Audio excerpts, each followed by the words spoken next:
Hello, crafty friends. My name is Kimberly Smith, and I'm the Papered Chef. Today, I launched a new course on Udemy called Brother ScanNCut Fall Projects.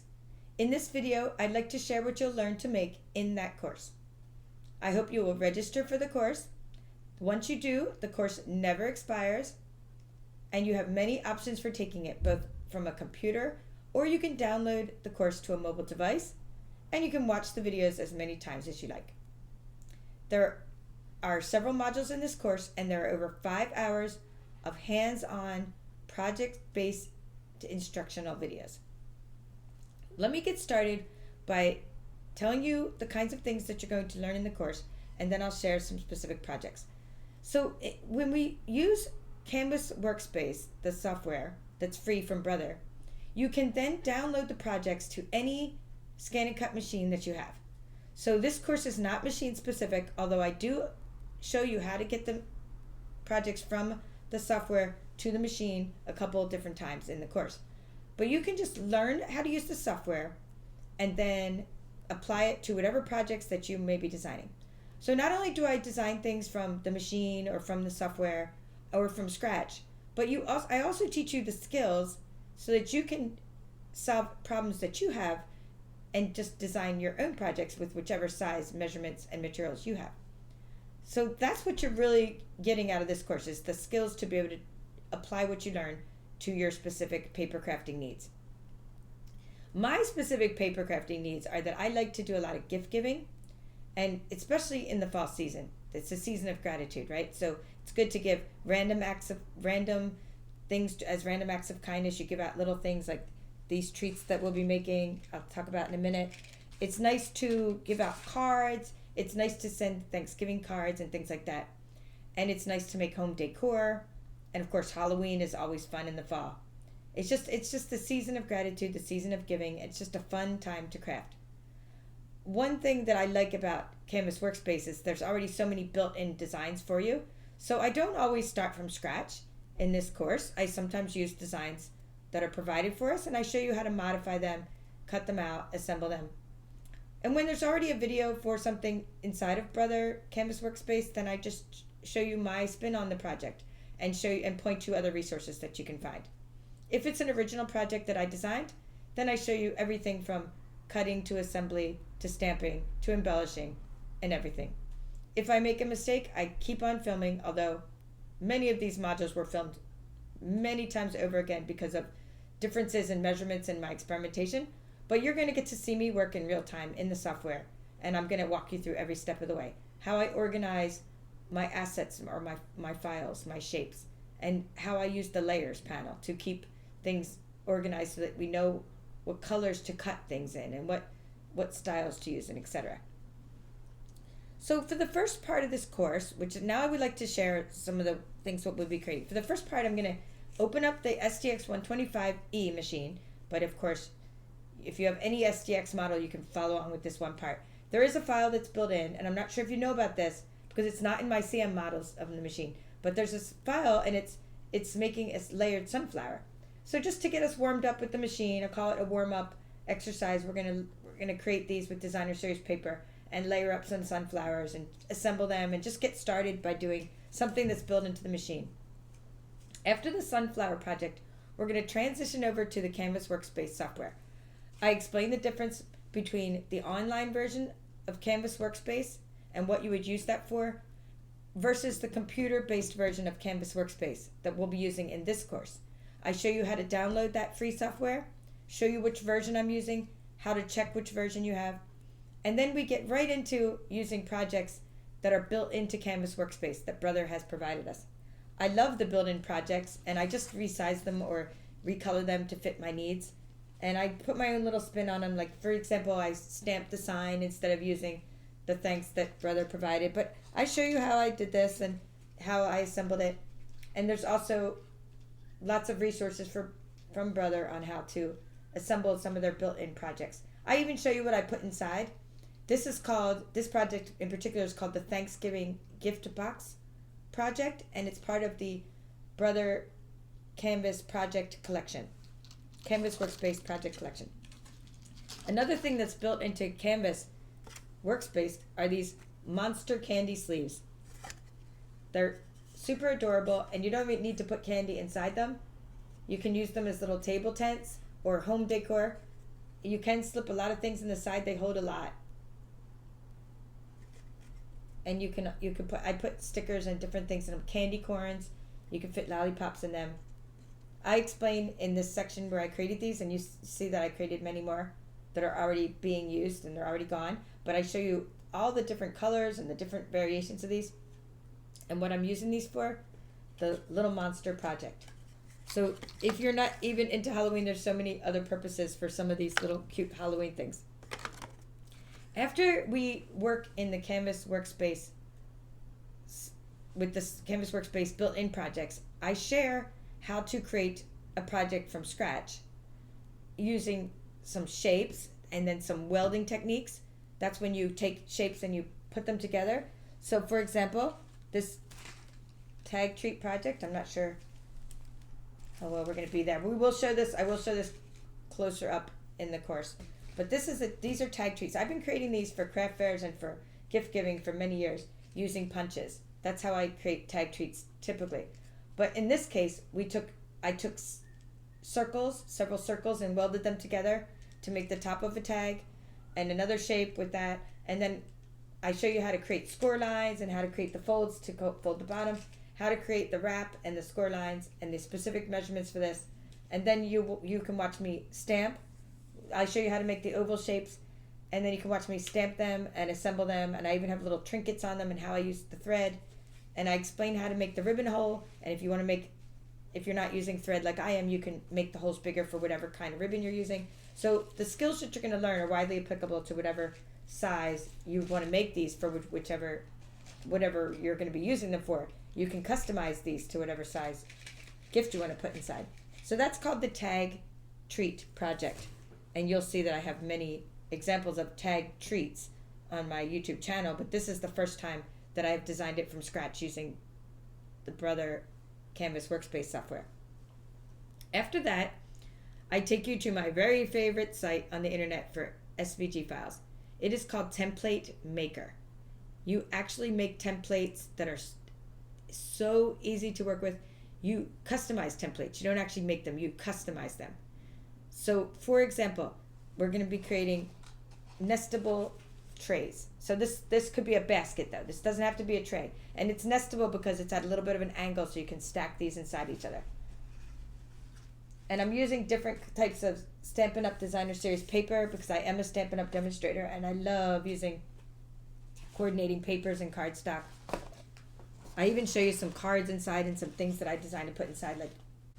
Okay, my throat is a little bit scratchy, and I had to take a little break to get a drink.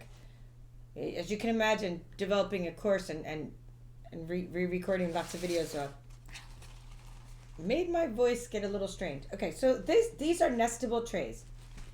Inside the nestable trays, which can be used as baskets, I created little diaper fold treats, cards, notebooks that I decorated with fall theme, and there's plenty of room for some more fall candy when the time comes around. I'm just waiting on getting some of the fall candy from the grocery store. It's not out yet. Next thing I created in Template Maker are these little mini coffin boxes. And I even cut out the little bats from Canvas Workspace. The little bats, a nice little decoration. This is full of bats actually, because I wanted to have extras for some Halloween decor. Those are great little treat boxes. I also created what's called an explosion box. So when you lift the lid, the sides come open. Now, when I say you can customize the templates, the example here would be like this one here would be 5-sided.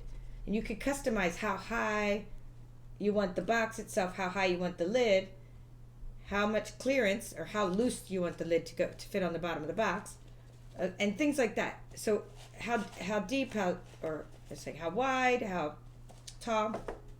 So these explosion boxes are customized according to the measurements I'll give you in the PDF handout in the course, but you can change them to whatever size you want because it's a template maker. You might say I want to try a 6-sided box or an 8-sided box. So you can try these explosion boxes in different sizes. And in the section where I go over the finished projects for this section, I will show you what's inside them. Give you lots of gift giving ideas. So these are all thank you themed. but each one has different kinds of designer series paper that I'm using and different cardstock. And then this is just showing you a lid before I started making lids with designer series paper. One of the things I do a lot before these courses or during these courses that I'm developing is experimentation. And I realized this lid made with designer series paper, wow, it's going to be great for just holding my little fall trinkets as a little tray. It didn't hold the explosion box together very well. So then I started using cardstock after that. So I experiment so that you don't have to. I save you a lot of time by experimentation. After we use Template Maker and see the benefit of using ready-made templates that we can customize, I share once again how to create your own project. And the project I designed using a leaf shape are these. It's called a leaf shape card. So we'll create these little cards. I show you every step of the way. So we take a leaf from Canvas Workspace, and we take the leaf and we duplicate it, rotate it, and we weld. Then we have an extra leaf and we weld two leaves together. I show you how to create the score lines, and then how to do things to make these layers for the inside of the card and the outside of the card. You can of course resize this to any size you want for the card you're going to be making. And I do want to show you that there's another style, which I didn't walk through all the steps in this course, but I made this other style as well. So you're going to have the skills to be able to apply what you learned from the shape card to make any kind of leaf cards, tree cards. You could do ghost, anything that you want to make a mirror of to then be able to open up inside of a card format. And as I was saying in the course, that these don't just make fun cards, these would also make nice little place settings or nice little name things. You could like personalize them. Yeah, it's called a place setting. Now, the last section of the course is it's the conclusion, but I also wanted to share how to go out on the internet and find an SVG file that's free, and how to download it to your computer and extract it, because there's a few steps, and if you're not familiar with those steps, you might get confused, but when you first go out to get an SVG file, it comes in a certain format, and I show you how to extract it, and how to then import that SVG file into Canvas Workspace, and then how to further resize it, work with the layers to group it. And the project I have for the conclusion section is this fun pumpkin, and I made this for a piece of home decor, but you could also do things with it. You could write messages on it, and the same thing that I cut in paper, you may want to cut out in vinyl, because the free SVG files can be used for personalizing t-shirts and cups. The sky's the limit. I mainly use my ScanNCut for paper crafting, and then secondary use would be vinyl, but others use it for fabric, and there's just so many things you can do with it. But the skills that you learn are applicable to whatever you want to do with your ScanNCut machine. So those are the projects that I have planned for this course, and I break it down, all the steps, into several different videos, so that you have time to, after you're done, practice what you learn, and then come back, open up the file from where you left off, and continue practicing and learning. So I hope that you will take this course. Now, there are links that I've created, because as an instructor, when you take my courses on Udemy, and I send you there using my link, or my coupon code, we're going to say, it's called a coupon code. Even if the coupon's expired, please still use the link, because what that means is that I referred you to my own course, and that I will get credit for sending you there. If you're listening to this video and then you go off to Udemy and you type in ScanNCut, then it would be like less than half of the amount, because it would look like Udemy sent you there instead of me. It's hard to explain, but the instructors don't. It's a labor of love. I don't know how else to put it. When we teach for Udemy, it's like a labor of love, and you don't make a lot teaching there, but you do make more if you, as a viewer, will support me by clicking on my link and not going out to Udemy directly and trying to search for these courses. So please use my coupon codes and my links when you sign up for the course. Not only will it save you money, because I'm offering it to you at the very cheapest rate that I can, whatever they allow me to at this special launch, whatever the coupon code is, the lowest, it is available, and I'm not sure what that is at this moment because I haven't generated the coupon yet. But you click on that and you will get the best savings you can, and you'll also be supporting me in the best way that you can, because it'll allow me to continue to develop these courses by using my links. That does help me, and it helps you as well. I put a lot into these courses. They take several months to develop, but it's really more like several years, because I'm putting in all my experience and all my practice from prior courses. Now, if you've taken my other courses before, they are in a similar format, but these are different projects. We have not done these template maker projects. We have not done these Canvas workspace projects. We have not done these custom made designs before. And for example, if you've taken the winter projects or the spring projects, there are always different projects in there.